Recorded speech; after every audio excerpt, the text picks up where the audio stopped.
السلام علیکم، welcome to my channel horror village.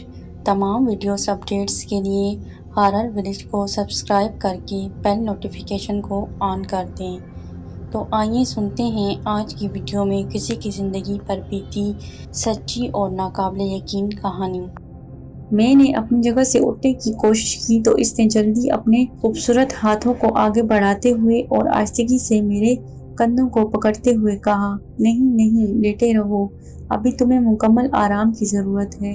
اس کی زبان سے صاف انگریزی سن کر میں حیران رہ گیا۔ میں اب ٹھیک ہوں، میں نے جواب دیا، مگر میں یہاں آیا کیسے؟ یہ جھونپڑی کہاں واقع ہے؟ اور تم کون ہو؟ کل شب تو مجھے ملک الموت نے حملہ کیا تھا۔ وہ مسکرائی، تم پورے 72 گھنٹے بعد ہوش میں آئے ہو؟ ہیں؟ میں حیرت سے اچھل پڑا۔ یہ حقیقت ہے، تم پرسوں رات کو بابا کو جنگل میں بے ہوش پڑے ملے تھے۔ تمہیں افریقہ کے بے حد زہریلے سانپ نے ڈس لیا تھا، جس کی وجہ سے تمہارے جسم پر نلاہٹ پھیلنے لگی تھی۔ اگر بابا نے تمہیں دیکھ نہ لیا ہوتا تو چند منٹ کے اندر اندر مر جاتے۔ اور میرے خدایا، کس قدر ہولناک حقیقت تھی۔ میں جھرجھری لے کر رہ گیا۔ جب آدمی کی زندگی باقی ہو تو دنیا کی کوئی طاقت اس پر مسلط نہیں ہو سکتی، لیکن اگر وہ سانپ انتہائی خطرناک اور زہریلا تھا تو مجھے حیرت ہے کہ میری جان کیسے بچی۔ کیا تمہارے بابا سانپ کے کاٹنے کا علاج کر سکتے ہیں؟ اور کیا تمہارا گھر اسی جگہ سے قریب ہے؟ نہیں، وہ جگہ یہاں سے کم از کم 1 میل دور ضرور ہوگی، اور میرے بابا کوئی ڈاکٹر نہیں، وہ ایک بہت بڑے جادوگر ہیں، اور اگر چاہیں تو اپنے جادو سے مرد جسموں میں جان ڈال دیتے ہیں، اور اگر چاہیں تو اپنے جادو سے مردہ جسموں میں جان ڈال دیتے ہیں۔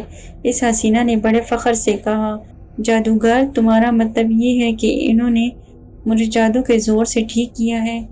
اب میری حیرت کا کوئی ٹھکانہ نہ تھا۔ افریقی جادو اور ڈاکٹروں کے بہت سے قصے میں نے ناولوں میں پڑھے تھے، لیکن میں ان کا قائل نہ تھا۔ جادو اور جادوگری میرے خیال میں سب بکواس باتیں تھیں، لیکن میری میزبان لڑکی اس بات پر ہی قائم تھی کہ اس کا باپ میری زندگی محض جادو کے بلبوتے پر بچانے میں کامیاب ہو سکا ہے۔ اپنی الجھنوں اور حیرت کو دور کرنے کے لیے میں نے اس سے لگاتار سوالات کر ڈالے، اور پھر اس نے جواب میں جو کچھ بتایا اسے مختصر طور پر یوں بیان کیا جا سکتا ہے۔ اس کا بابا اس علاقے کا ایک بہت بڑا جادوگر تھا، اور دور دور کے قبیلے کے لوگ اس سے خوف کھاتے تھے۔ اپنے دشمنوں کو سسکا کر مار دیا کرتا تھا، اور اس کے دوست ہمیشہ عیش و عشرت کی زندگی گزارتے دیکھے گئے تھے۔ اسے اپنی جادو کی قوتوں کا اس قدر بھروسہ تھا کہ ناممکن کو ممکن بنا دینا اس کے خیال میں ایک معمولی سی بات تھی۔ اندھیری راتوں میں وہ اکثر رات بھر گھر سے غائب رہتا۔ اس رات بھی وہ حسب معمول جنگل میں جا رہا تھا کہ میں اسے موت کے منہ میں جاتا ہوا نظر آیا۔ وہ ایک خطرناک اور خوفناک آدمی تھا، لیکن سلوانا کی پرورش اس نے بڑے پیار سے کی۔ تھوڑی دیر بعد وہ آدمی اندر آیا، سیاہ رنگت، پتلا سر، مضبوط جسم، بے ڈنگا اور غیر معمولی حد سے بڑا پیٹ، گول منول چہرہ۔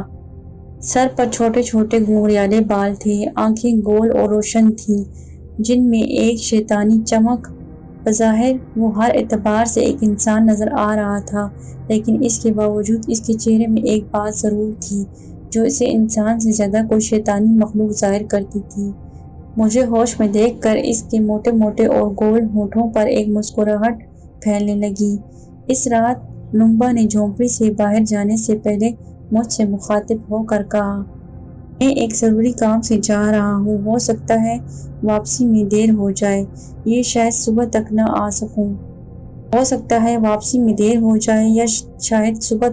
سکوں۔ بہرحال میری غیر حاضری میں سلوانا تمہارے ساتھ ہوگی، اسی جھونپڑی میں، تنہا۔ اس کی تیز اور چمکدار آنکھیں مجھے اپنی روح میں اترتی محسوس ہو رہی تھیں۔ میں نے جلدی سے نگاہیں ہٹا لیں